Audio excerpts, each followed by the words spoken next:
I'm here with John Ferguson, CEO of TBM Consulting, to talk about how manufacturing companies can drive performance in what feels like another challenging time. John, with inflation at an all time high, interest rates rising, and an ongoing labor pinch, what are some things companies could be doing in the short term, the next 6 months, to find efficiencies within their operations and reduce the burden of inflation on their production costs? Hi, Jason. Thanks for having this conversation with me today. Yeah, it's definitely an unprecedented situation for a lot of senior executives. I mean, we've dealt with COVID and the aftermaths of that, which has rippled forward in terms of labor shortages. We've got all the supply chain constraints that we all read about continually, and different companies are facing, different situations with their supply bases or with their customer bases. But on top of that, we're being hit with inflation, as you mentioned, and this is something that none of us, or very few of us, have had to deal with in our careers. I mean, you have to go back to the '70s to see some of the kinds of numbers that we're starting to see this year, and none of us have a crystal ball and know exactly where this is going to go. But I think we all have to be prepared for situations like we've had back 40 or 50 years ago. I think what's interesting is I think that while the challenges are different, many of the solutions can be the same. Companies need to continue to find ways to make their operations internally and then in their extended networks with their suppliers and customers more efficient.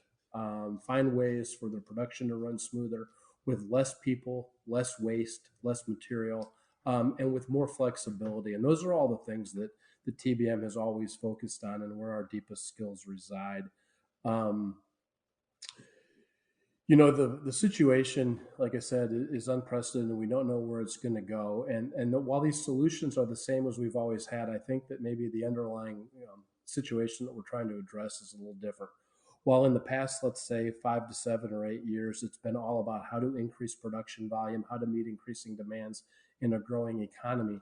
Now, what companies are also going to have to face with is working capital and the cost of capital, and something that they haven't had to deal with for a very, very long time.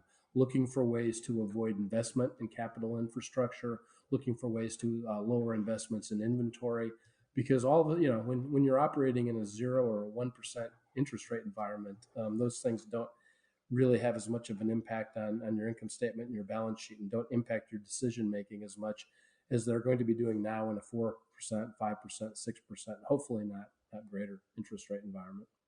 So what does that do in the longer term? So if you look out 12 or 18 months, how was that should that change decision making for senior operational leaders or CEOs? I think what's important is understanding the uncertainty of the situation. I mean, depending on which experts you talk to, we don't know how long this current situation is going to last. But I think you probably have to anticipate that the supply chain issues aren't going away in the next 6 to 18 months, and we're probably not going to get in a different environment in terms of labor availability or the interest rate situation as well. So I think what this means is it just puts increasing emphasis on the need to build as much flexibility into operations as possible, so that depending on what happens with those three levers we just mentioned, if they go in different combinations or different ways, companies are in the best possible situation to deal with those situations. And what do you have any maybe tips or suggestions to drive flexibility? Like what are some things that companies routinely don't do to be more that they could be doing to be more flexible? I think what's happening now is companies are spending a lot of time firefighting these situations, and what they're not Yes. doing is they haven't turned the lens back inward again in a long time. And if they've done so, it was done in a different environment, with different ability to react to, let's say, supply shortages or changes in customer demand. It was easier to deal with those situations 3 years ago, 4 years ago, 5 years ago. It's certainly I don't want to say people could throw money at the problem, but they weren't worried about the investment Yes. cost as much. So what I think now what is probably necessary is for companies to stop and not just focus on putting out fires, but turn the lens inward and look at the production operations, look at the way that they're operating.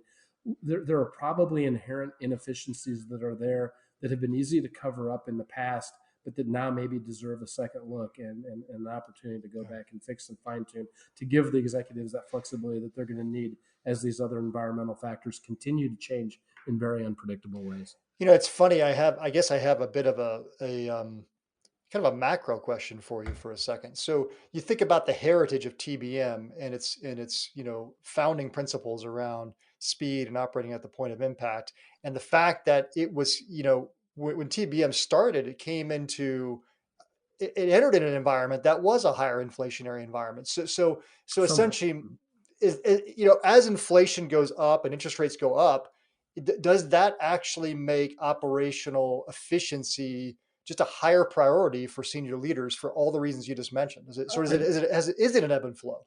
I think it is. I think it just reinforces. I think that the things that we do well, like you mentioned, speed and efficiency, they're relevant in different operating environments. And what we are getting into now is a situation where cost control may be more important than it's been. I mean, it's always important, but I think it takes on a different dimension when you put in the cost of capital that we're facing Yep. now and maybe facing in the future. I also think that the ability to do more with less people, um, Yeah. while that has scary connotations for people and people immediately think of letting people go, I'm actually trying to put that out there in a different context.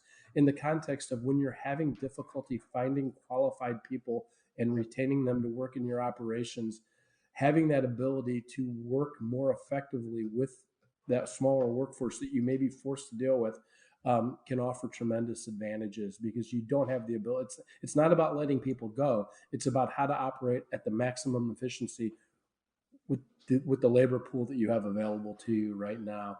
I also think that like I said, it all gets back to things that were easier to do in a very low interest rate environment. We can hang on to extra inventory.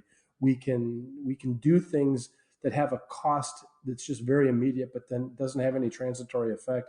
Now we're talking about that carry cost on that investment, and the ability to invest in plant and equipment at a very low interest rate is very different than investing in plant and equipment at a 5 or 6 or even an 8% interest rate. Yeah, So it's suddenly the operational leaders have to have pause about those investments that they didn't have to have exactly. just 6 months ago, right? That's the crazy thing about this. It's not like we're talking about 5 years ago. It's like 6 months ago.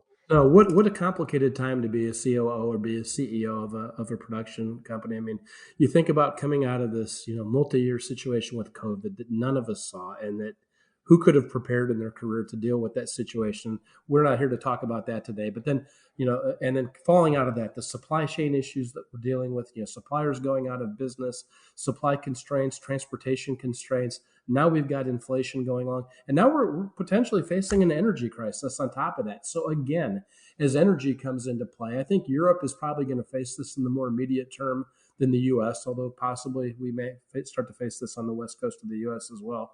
Um, but again, with if we get into a situation where energy is constrained or the hours of energy availability are constrained, again, the ability to have maximum efficiency and productivity during those windows when you can operate are going to Yeah. just take on even more and more importance. I mean, I'm The, thinking of the our pressure, of our yeah. friends in Germany and our European practice and the German manufacturers and some of the things that are coming out in the press. And sometimes you wonder how much is sensationalism and how much is real, but I'm sure there's something there.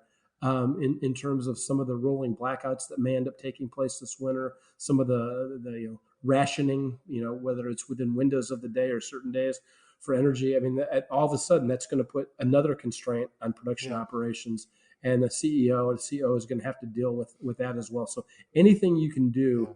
to be more productive within the hours you can operate, I think, can only help in that situation. Yeah, so the headwinds are big. So before we lose you, I want to ask you one last question. So let's shift a little bit and just talk about production planning. So when you think about all those constraints and what that does, right now you could be potentially compressing the windows of production. You've already compressed the talent. Now you're compressing capital. So how should companies go about production planning in this environment? What should they be doing differently than they're doing right now? Production planning is not one of those rocket science things. It's about discipline and it's about collaboration with your partners, whether they're your downstream or upstream partners, with your suppliers or your customers. And I think what this is a little bit of a clarion call to companies. They've really got to go back and do what they can to be a more reliable partner to their suppliers, which maybe isn't always the first thought. and be a more reliable partner to their customers, so that they get that reciprocal reliability back.